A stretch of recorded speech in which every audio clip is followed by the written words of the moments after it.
Hi everyone, it's Raina. So this video is if you have your sun in Libra and your moon in Gemini. This is double air. So this gives a very, I would say, detached persona. Obviously, you need to look at your ascendant to get a bigger picture on this because how you come across may be more indicative of the rising sign. The air signs deal with the intellect, communication. So chances are, no matter what level of education you have, you may be somebody who is very well spoken and you are naturally bright. The sun is our aspirational self, so it really speaks to what we want to accomplish in the way of worldly goals. So with the sun in Libra, knowing that Libra is ruled by Venus and rules the seventh house in astrology, and the seventh house is the house of partnerships and legal affairs, one of the big things that Libra people tend to be interested in is the law. And I actually know a Libra individual who was also interested in music, ruled by Venus, but went into, I think it was law school later in life. And so that's just something that tends to be an interest of Libra. I actually had another friend who was a Libra and became a paralegal. And of course, there's also being a judge. I would even say with this combination, which is kind of funny, is the court reporter, whatever they call those, the stenographer, is that the name of it? I could see that because I could see a Gemini moon sign person really absorbing information in the way of conversations and being able to type like 100 words a minute or something. So with the sun in Libra, there's always going to be the desire for fairness.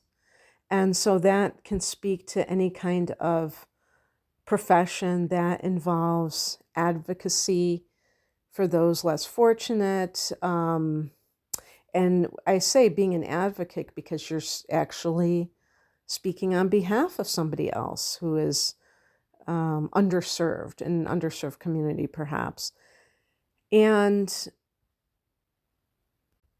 it's a no-brainer that being an educator is also a possibility.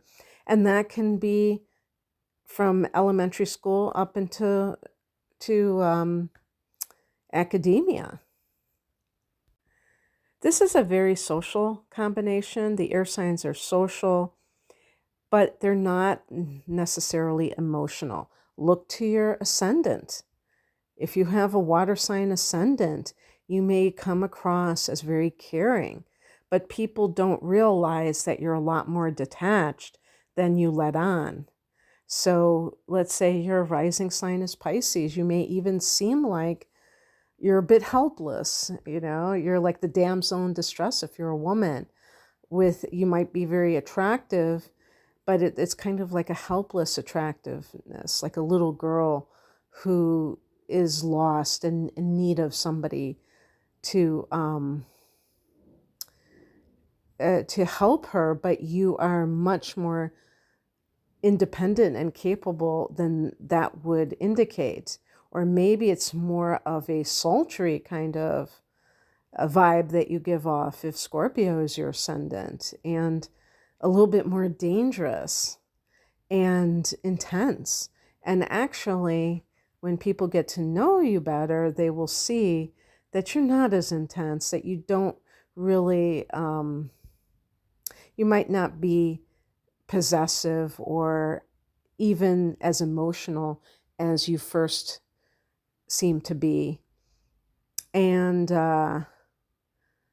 when people have Scorpio rising, they can definitely come across in an intimidating way without even necessarily trying sometimes. And Cancer, just very caring and stuff like that. I think especially with Cancer and Pisces, there might be this desire to be of assistance to those who are in need. But you're a lot more detached, even if you do have that kindness that is readily apparent. If you have a fire ascendant, then you might seem you're going to be super extroverted for sure. And this can even lead to somebody who is in entertainment field, like the theater, for instance. I was going to say especially Leo, but no, that could be any fire sign, Aries, Sagittarius. The bottom line is that because the air signs are detached, if you have a rising sign that is earth or air, you might really come across as dry, airy, which means there's like kind of an abstract quality. It's not really something, it's very cerebral. I always like talk about the people that work for NPR and the way they talk like this all the time, like they don't have a shred of emotion because they're all in their mind and that kind of thing. And yet, I do believe that it is helpful to have an air sign for your moon sign because it can be, and that combination can produce a trine if you have your sun and your moon in air. That which is the most favorable harmonious angle.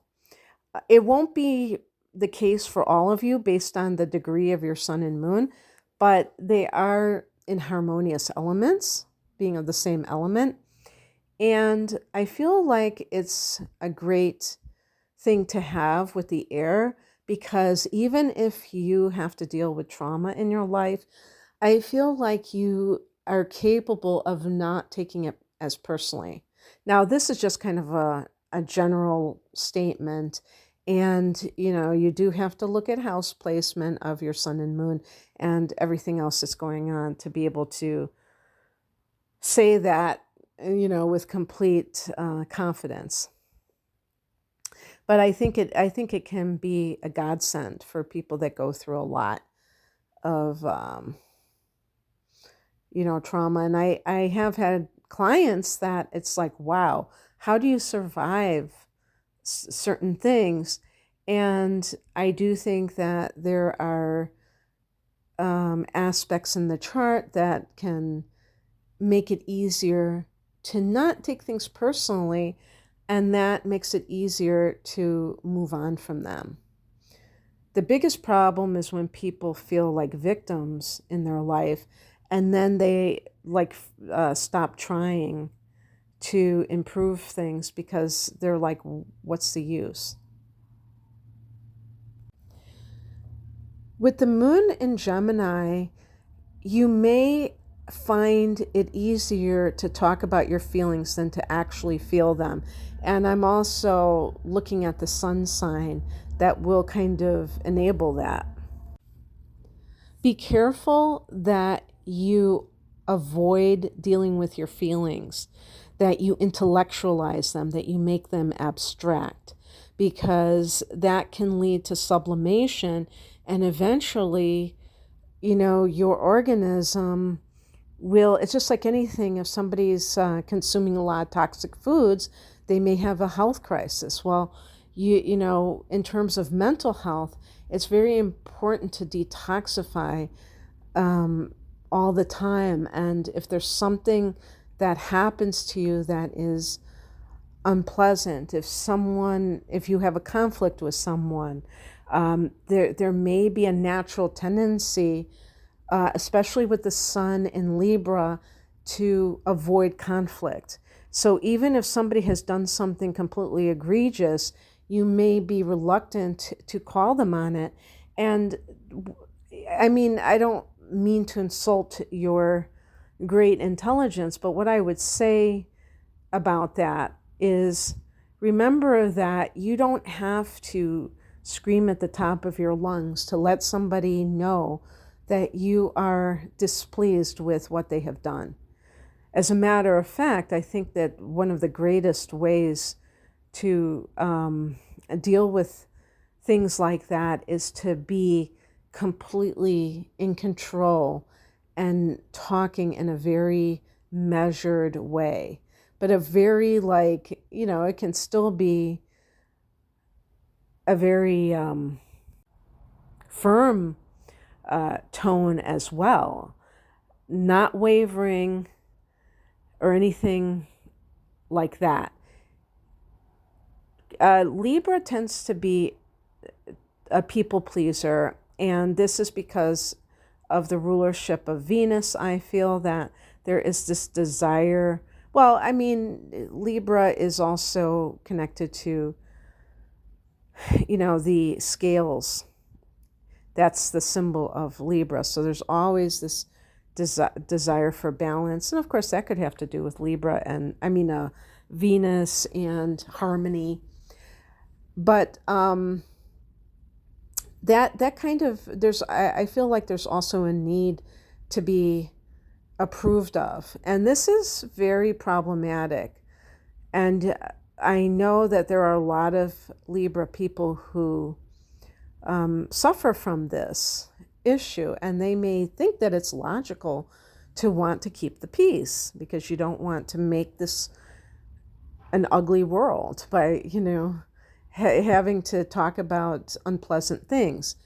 But that's the shadow of Libra, is that Libra people are human beings at the end of the day.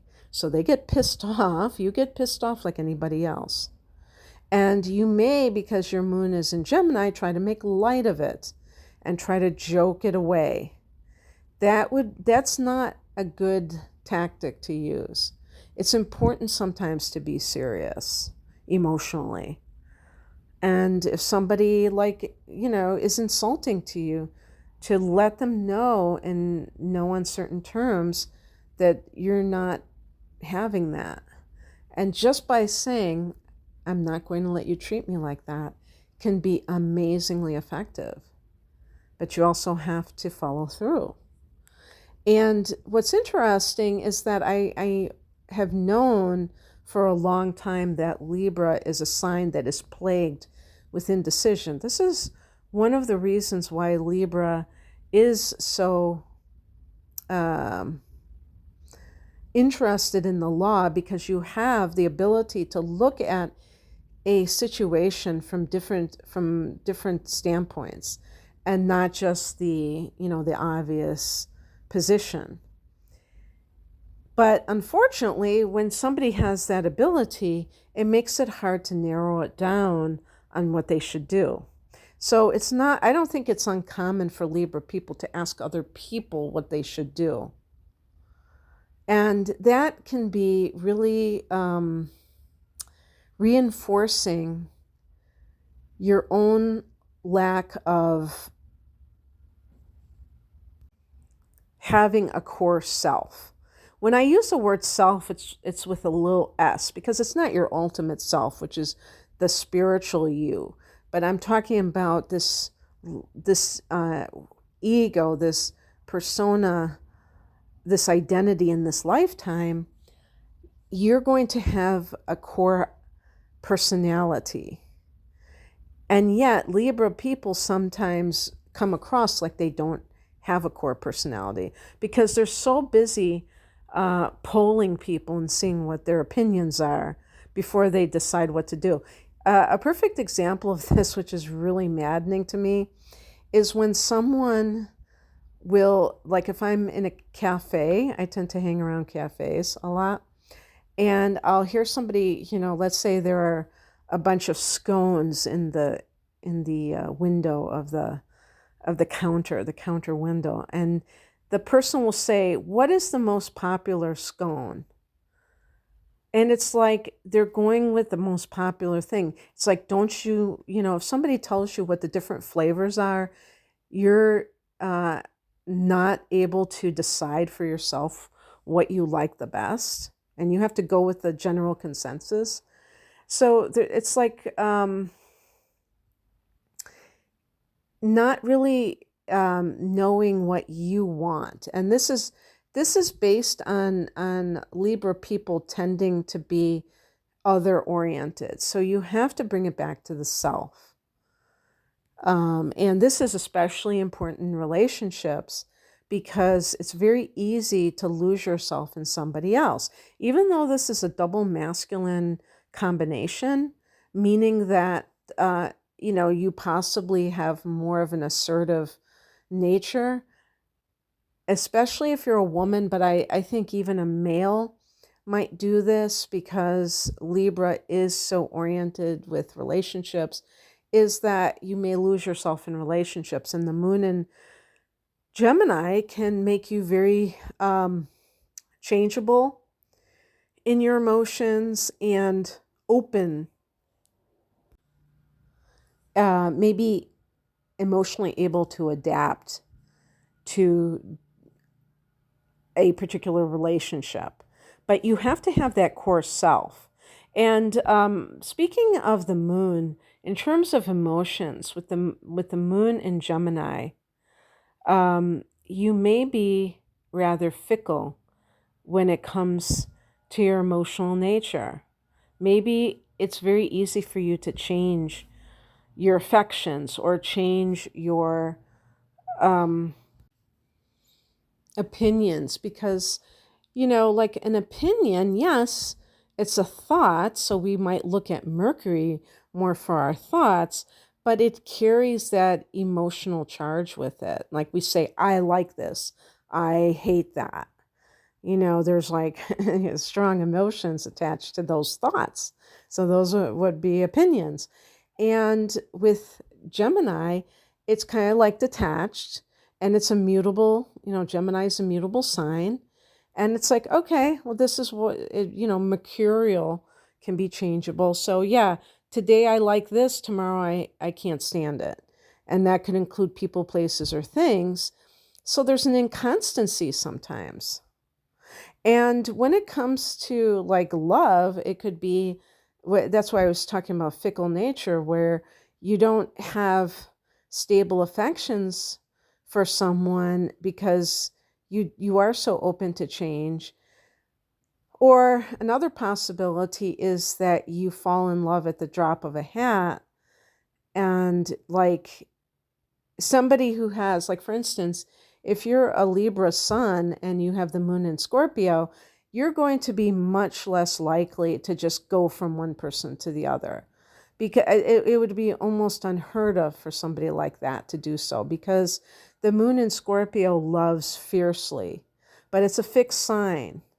And part of that ferocity is also like an obsessive quality where the person doesn't let go no matter what, And so it's very difficult for somebody like that to get over a love relationship. For you, it might be like changing your underwear.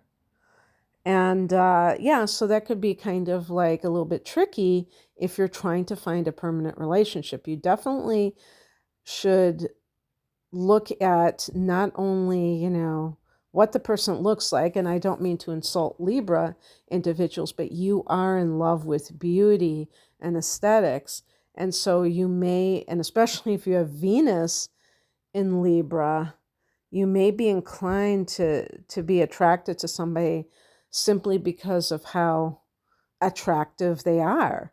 And that's not bizarre. That's not like crazy, but it's not the basis of an actual relationship, because it takes a lot more than looks to sustain something, obviously.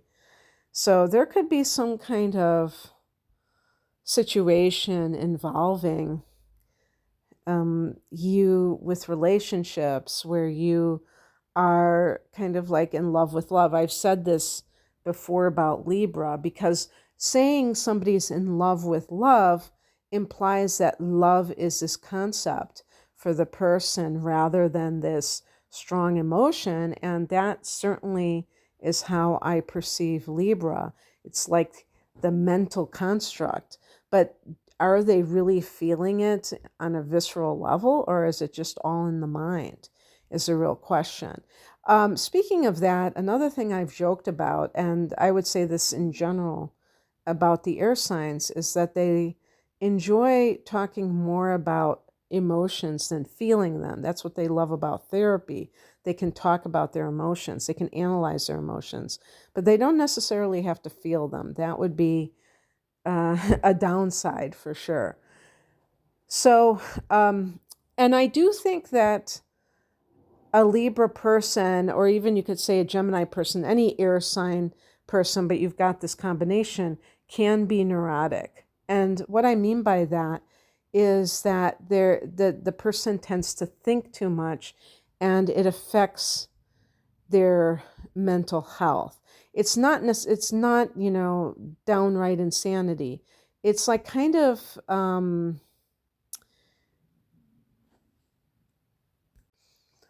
emotional problems for people that in general are highly functioning. What is a form of neurosis? Well, I mean, for Libra, it might be, for a woman, somebody who is overly concerned about the way that she looks. And that's because she is tying it into her desirability factor and ultimately her lovability. And there might be another neurotic tendency is over attachment in relationships, and maybe needing to have somebody lined up if you want to leave someone, not wanting to leave them unless you've got somebody waiting in the wings. And not being comfortable with being alone can be a big hurdle that a Libra person, especially with the moon in Gemini, has.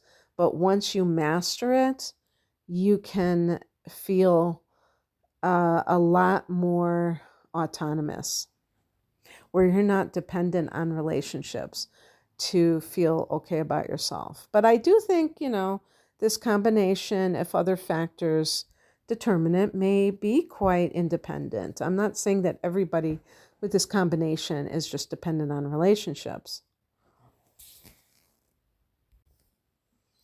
Once you get clear on what it is that you're all about, you can attract, I feel, someone who is much more in alignment with what you're looking for. But it's hard when you're so open to different things and maybe even questioning your own judgment with two signs, Libra and Gemini, that are very indecisive and very open-ended.